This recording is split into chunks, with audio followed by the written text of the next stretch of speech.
MBBS in just 16 lakhs. Kyrgyzstan, Central America, Russia, Georgia. Orbit Global Education.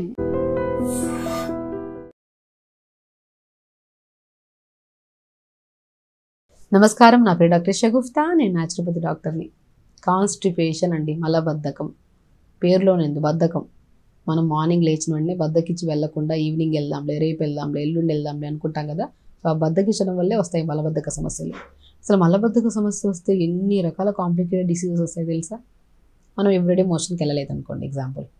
Morning లేచిన వెంటనే bed దిగిన వెంటనే కొంతమందికి వాటర్ ఇంత దాగి అలవాటు చేసుకుంటారు. అలా కాకుండా లేచిన వెంటనే బెడ్ దిగి మోషన్కి వెళ్ళిపోవాలి. అలా వెళ్ళిన వాళ్ళు చాలా హెల్దీ పర్సన్స్ అంట నేను. అలా కాకుండా లేట్గా పడుకుంటామా, లేట్గా లెగుస్తామా, పని తొందరగా వెళ్ళాలా, పిల్లలు స్కూల్ తొందరగా వెళ్ళాలా, మనం ఈజీగా పోస్ట్ పోన్ ఏం చేయగలుగుతాం? మోషన్నే. ఈవినింగ్ వెళ్దాంలే, రేపు వెళ్దాంలే, అలా పోస్ట్ పోన్ చేస్తాం కదా.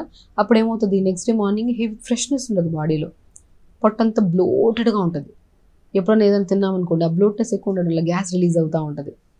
కడుపులో అదొక కైండ్ ఆఫ్ మంట పుడుతూ ఉంటుంది. ఎందుకు ఇవన్నీ వస్తాయంటే మనం ఈ సమస్యలన్నింటికి మెడిసిన్స్ వేసుకుంటూ ఉంటాం. అసలు సమస్య స్టార్ట్ అయిందే మార్నింగ్ మోషన్కి వెళ్ళకపోవడం వలన. ఒక చిన్న విషయాన్ని మర్చిపోతాం మనం. పిల్లల్లో ప్రత్యేకంగా ఈ మధ్యకాలంలో మా పిల్లడు 1 వీక్ అయింది మోషన్కి వెళ్ళి, లేదంటే మా పిల్లలకి పింపుల్స్ ఉన్నాయని వస్తుంటారు, హెయిర్ ఫాల్ వస్తుందని వస్తుంటారు. సో రకరకాల కంప్లైంట్స్ వస్తే నేను ఫస్ట్ ఏం అడుగుతానంటే, మీ పిల్లడు మోషన్కి వెళ్ళి ఎంతసేపు అయిందా, ఎన్ని రోజులు అయిందంటే, మేడం గమనించలేదు మేడం, 4-5 రోజులు అయింది మోషన్కి వెళ్ళి అంటుంటారు. సో ప్రత్యేకంగా గమనించాల్సింది ఏంటంటే, పిల్లలు ప్రాపర్ మోషన్కి వెళ్తే వాళ్ళు హెల్తీగా ఉంటారు. కాబట్టి మనము ఈ కాన్స్టిపేషన్ ఎప్పుడైతే వస్తుందో, రెగ్యులర్గా వెళ్ళకుండా ఇర్రెగ్యులర్గా వెళ్ళడము, టైట్గా వెళ్ళడము, లేదంటే మోషన్ నుంచి బ్లడ్ పడడం, లేదంటే ఫిస్టులా లాగా ఫామ్ అయ్యి రావడం, ఇవన్నీ ఒకరోజు పెద్ద ప్రాబ్లం, కొలన్ క్యాన్సర్స్ వరకు వెళ్తాయి. క్రానిక్, అది లాస్ట్ స్టేజ్లో అండి. స్టార్టింగ్లో మనం రెగ్యులర్గా మోషన్కి వెళ్తే సరిపోతుంది. సో మేము ఏం ట్రై చేసినా, మేము తొందరగా లేస్తున్నాం, ట్రై చేస్తున్నాం, మోషన్ అవ్వట్లేదండి. బెస్ట్ రెమెడీ బెండకాయ అద్భుతంగా పనిచేస్తుందండి. స్పెషల్లీ ఈ సీజనల్లో, మన వర్షాకాలంలో కానీ వింటర్ సీజన్లో కానీ చాలామంది కాన్స్టిపేషన్ ఉంటుంది మనకి. చాలా వరకు ఆ ప్రాబ్లం రాకుండా అంటే బెండకాయ సింపుల్ అంతే. ఒక బెండకాయ 4-5 ముక్కల్లా కట్ చేసి రాత్రి కూడా నానబెట్టేయాలి. మార్నింగ్ లేచాక దాన్ని గోరువెచ్చగా వేడి చేసుకొని ఆ బెండకాయలు తీసుకొని ఆ వాటర్ని తాగేసేయండి. సాఫీగా లూబ్రికేటెడ్గా ఉంటుంది. డైజెషన్ ఇంప్రూవ్ చేస్తుంది, స్టమక్ వాల్ని ప్రొటెక్ట్ చేస్తుంది, గ్యాస్ట్రైటిస్ మొత్తం క్లియర్ చేసేస్తుంది. స్పెషల్లీ మోషన్ సాఫ్ అయిపోతుంది. ఒక మోషన్ సాఫ్ అయితే గ్యాస్ట్రైటిస్ రాదు, హెవీనెస్ రాదు, బురుగు పెరగము, స్కిన్ చాలా గ్లో వస్తుంది, హెయిర్ కూడా చాలా షైనీగా ఉంటుంది ఎప్పుడు ప్రతిరోజు మోషన్కి వెళ్తే. సో సింపుల్ టెక్నిక్స్ అంతే. మనము భారీగా ఇవి అవి అన్నీ ఫాలో అవుతుంటాం. సింపుల్ కొన్ని జామకాయలు రోజుకు 2 తినాలి. బీట్రూట్ని కూడా వారంలో 2-3 సార్లు కర్రీలాగా వాడాలి. పాలకూర, మునగాకు, మెంతి కూరని ఎక్కువగా తీసుకుంటూ ఉండాలి. అండ్ జామకాయ కూడా అద్భుతమైన ఫ్రూట్ కాన్స్టిపేషన్కి. ప్రతిరోజు 2 జామకాయలు తీసుకోవడం. And throughout the day water ఎంత తాగుతున్నారు కూడా చాలా ఇంపార్టెంట్. మనం త్రూఅవుట్ ద డే ఈ మామూలుగా ఈ ప్రాబ్లం వాళ్ళని అడిగితే 2 లీటర్లు 1 లీటర్ అంటుంటారు. అట్లా కాదు, త్రూఅవుట్ ద డే 3.5 లీటర్, ఒకటేసారి కాకుండా కొద్దిగా డివైడ్ చేసుకొని 3.5 లీటర్ డే మొత్తం ఫినిష్ అయ్యేటప్పుడు అట్లీస్ట్ 3.5 to 4 లీటర్స్ వాటర్ తాగాలి. వాటర్ తాగి మోర్ ఫైబర్ ఉన్న ఫుడ్ తీసుకొని, జంక్ ఫుడ్స్కి ఆల్మోస్ట్ దూరంగా ఉండాలండి. జంక్ ఫుడ్స్ అంటే మనం తాగే పెప్సీలు, కూల్ డ్రింక్లు, ఇవి అవి చిప్స్, అవన్నీ మ్యాక్సిమం. కాన్స్టిపేషన్ పిల్లల్లో అధికంగా ఉంది కాబట్టి, పిల్లల్లోనే ఎందుకు వస్తుందంటే వాళ్ళు జంక్ ఫుడ్స్ ఎక్కువ తింటారు పెద్దవాళ్ళకన్నా కూడా. దయచేసి పిల్లలకి జంక్ ఫుడ్స్ ఇవ్వకండి. కాన్స్టిపేషన్ లీడ్స్ టు చాలా కంప్లైంట్స్. పిల్లల్లో హెయిర్ ఫాల్ అనేది అధికంగా అయిపోయింది. వాళ్ళు ఎన్నో రకాల షాంపూలు, ఎన్నో రకాల ఆయిల్స్ వాడుతున్నారు, కానీ వాళ్ళకి హెయిర్ ఫాల్ కంట్రోల్ అవ్వట్లేదు. పింపుల్స్ వచ్చేస్తున్నాయి, బాడీ అంతా డిఫరెంట్ కైండ్ ఆఫ్ స్మెల్ వస్తుంది. ఇవన్నీ ఎందుకు వస్తున్నాయి? ఓన్లీ బికాస్ ప్రాపర్ మోషన్కి వెళ్ళకపోతే. మీరు బాగా గమనించి చూడండి. రెగ్యులర్గా మోషన్కి వెళ్ళని పిల్లలు, లేదంటే ఒక 15-20 నిమిషాలు వాష్రూమ్కి వెళ్తారు, కానీ మోషన్కి అవ్వక అలా టైం స్పెండ్ చేసి మొబైల్ తీసుకెళ్తారు ఈ మధ్య పిల్లలు. మరి ఇవన్నీ అన్హెల్దీ ప్రాసెస్లు. యాజ్ ఎ పేరెంట్స్ మనం గమనించి కంపల్సరీ వాళ్ళకి ఇలాంటి ఫుడ్స్, మంచిగా ఫుడ్, మనకి ఫ్రెష్ ఫుడ్ ఏంటి, అన్హెల్దీ ఫుడ్ అంటే మనకు తెలుసు. సో అన్హెల్దీస్ అన్నీ ఆపేసి పిల్లలతో పాటు మనం కూడా, పెద్దవాళ్ళు కూడా మంచి టైంకి ఫుడ్ తినడం, వాటర్ ప్రాపర్గా తీసుకోవడం, పొద్దున్న లేచకు ఒక్క 1 అవర్ యోగా చేయించడం అండి. 1 hour yoga beautiful thing. Motion problem రాదు, ఫేస్ హెల్తీగా ఉంటుంది, బాడీ యాక్టివ్గా ఉంటుంది, వెయిట్ ఉండదు. And throughout the day body మంచిగా ఫ్లెక్సిబుల్గా ఉంటుంది. ఎప్పుడు మార్నింగ్ మోషన్కి వెళ్ళి వచ్చిన వెంటనే మనం యోగా చేసుకోవాలి. చెప్పడానికి ఈజీగానే ఉంటాయి, మనం చేయడానికి చాలా కష్టం. అంటే హెల్త్ కూడా అలాగే పాడవుతుంది ఖచ్చితంగా. హెల్త్ పాడైతే ఆ ఇబ్బంది మనం తట్టుకోలేము. అదేదో మనం ముందు నుంచి కొద్ది జాగ్రత్త పడితే సరిపోతుంది. హెల్తీగా ఉండడం చాలా ఈజీ అండి. ఒక 2 రోజులు కష్టం హెల్తీ ప్రాసెస్లు అన్నీ ఫాలో. ఎందుకంటే అన్హెల్దీ ప్రాసెస్లో వెళ్తున్నాం కదా. హెల్తీ ప్రాసెస్లో వెళ్ళడానికి కొద్ది కష్టం అనిపిస్తుంది, కానీ చేస్తూ ఉంటే బాడీ యాక్టివ్గా ఉండడం వల్ల ఎంత ఫ్రీగా ఉంటుందంటే అంత ఫ్రీగా ఉంటుంది. సో కాబట్టి కాన్స్టిపేషన్ అనేది పెద్ద విపరీతమైన ప్రాబ్లం ఏం కాదు. మనం ఎక్కడో ఫుడ్లో ఎక్కడో జాగ్రత్తలు తీసుకోవట్లేదు, నీళ్ళు సరిగా తాగట్లేదు, మేబీ లేట్గా పడుకుంటున్నాము, కావాలని నేనే పోస్ట్ పోన్ చేస్తున్నాను, ఇవన్నీ చిన్న చిన్న కరెక్షన్స్. నేను కరెక్ట్ చేసుకుంటే అసలు ఈ ప్రాబ్లం ఉండదు. ప్రతిరోజు 1 అవర్ యోగా చేసుకోవాలి, వాటర్ ప్రాపర్గా తాగాలి, ఖచ్చితంగా ఈ కాన్స్టిపేషన్ ప్రాబ్లం అసలు రాదు, ఉన్నా వెళ్ళిపోతుంది అంతే. చాలామంది కామెంట్స్లో కర్పూరం వల్ల నొప్పులు తగ్గుతాయా, మాకు జాయింట్ పెయిన్స్ ఎక్కువ ఉన్నాయి, మోకాలు నొప్పులు ఎక్కువ ఉన్నాయి, తిమ్మిర్లు ఎక్కువ వస్తున్నాయి, కర్పూరం రాసుకోవచ్చా, మీరు చాలా వీడియోస్లో కర్పూరం వాడమంటారు, అది ఎంత మోతాదులో వాడాలి, ఎన్ని రోజుల్లో తగ్గుతాయి, దాంతోపాటు ఫుడ్లో మనం ఏమైనా జాగ్రత్తలు తీసుకుంటే ఈ నొప్పులు ఇవన్నీ ఉండకుండా కాపాడుకోవచ్చా అని చాలా కామెంట్స్లో అడిగారు. వాళ్ళ గురించి ఈ వీడియో. కర్పూరం బెస్ట్ థింగ్ అండి, నొప్పులు బాగా తగ్గిస్తుంది. ఇలా కర్పూరం ఏంటంటే ఘాటుతత్వాన్ని కలిగి ఉంటుంది, యాంటీ ఇన్ఫ్లమేటరీ ప్రాపర్టీస్ ఇది. చాలా మనకి ఇన్ఫెక్షన్స్ కాకుండా మనకి కొంతమందికి గురక రావడము, లంగ్ ఇన్ఫెక్షన్స్ ఇవన్నిటిని తగ్గిస్తుంది. అసలు కర్పూరం ఎలా వాడాలి అని చూసుకోవాలి ఫస్ట్. కర్పూరంని మనం ఏం చేస్తామంటే మనం ఇది మన క్యాస్టర్ ఆయిల్ ఉంటుంది కదా, ఆముదం నూనెలో కలుపుకోవాలి ఎప్పుడైనా చూడండి. అది కూడా ప్రత్యేకంగా మనం చాలా వీడియోస్లో చెప్పాం, నువ్వుల నూనెలో వాము పువ్వు, పుదీనా పువ్వు, కర్పూరం కలుపుకొని రాసుకుంటే చాలా వరకు రిలీఫ్ ఉంటుంది నొప్పులు అని చెప్పి. మనం సమ్మర్లో కొద్దిగా ఎండలు ఉన్నప్పుడు ఈ ఆయిల్ చాలా ఎఫెక్టివ్గా ఉంటుంది. కానీ వింటర్ సీజన్లో మనం చలికాలంలో కానీ వానాకాలంలో కానీ వెదర్ చల్లగా ఉంటుంది కదా, జాయింట్ పెయిన్స్ ఎక్కువగా వచ్చే ఛాన్సెస్ ఉంటాయి.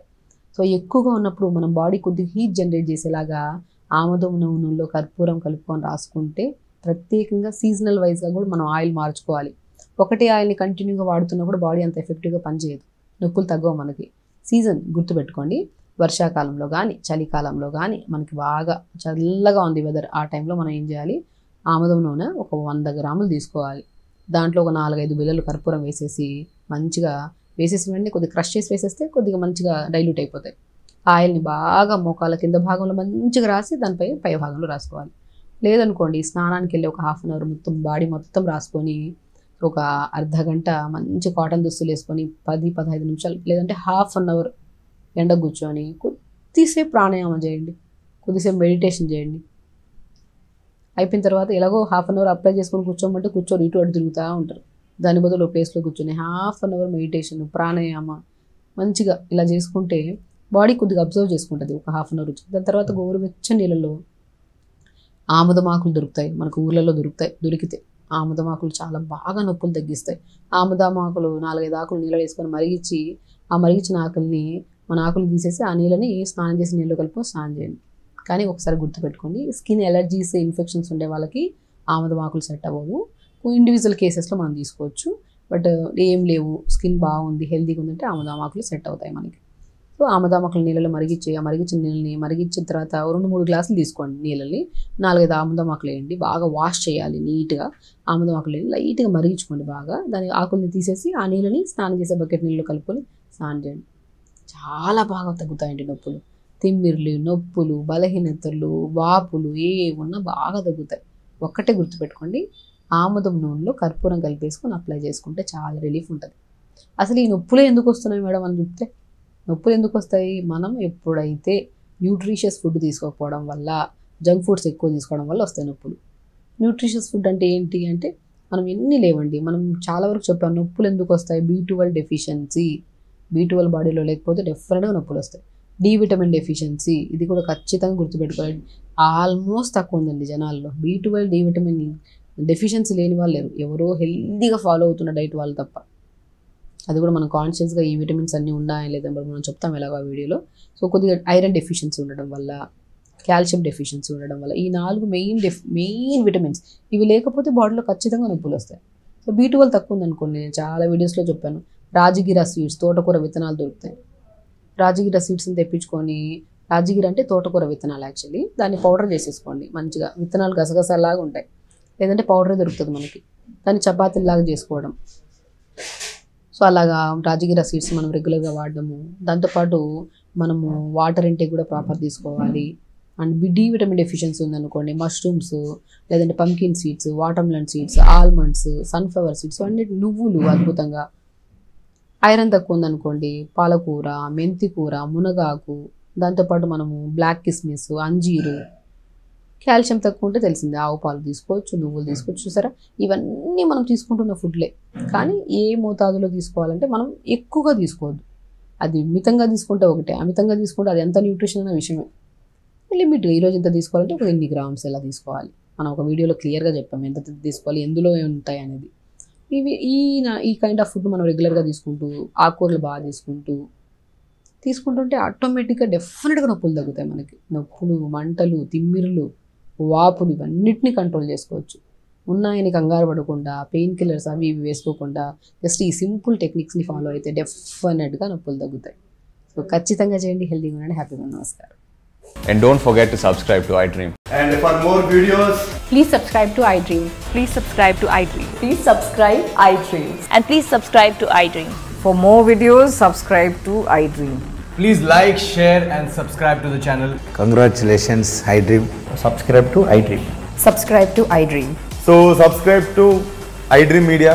iDream ki iDream team andarki huge congratulations. Please subscribe iDream Media. Please subscribe to iDream. Subscribe iDream. Please subscribe to iDream. iDream అంటే నా కళల ఛానల్ సబ్స్క్రైబ్ చేసుకున్న నోరు తిరుగుతలేదు, మీరైతే గంట గుర్తు కొట్టండి. For more such videos, please subscribe to iDream. Subscribe to iDream. Please subscribe to iDream. Please subscribe iDream Media. Please do subscribe to iDream. Please subscribe to iDream Media. For best entertainment and information, please subscribe iDream.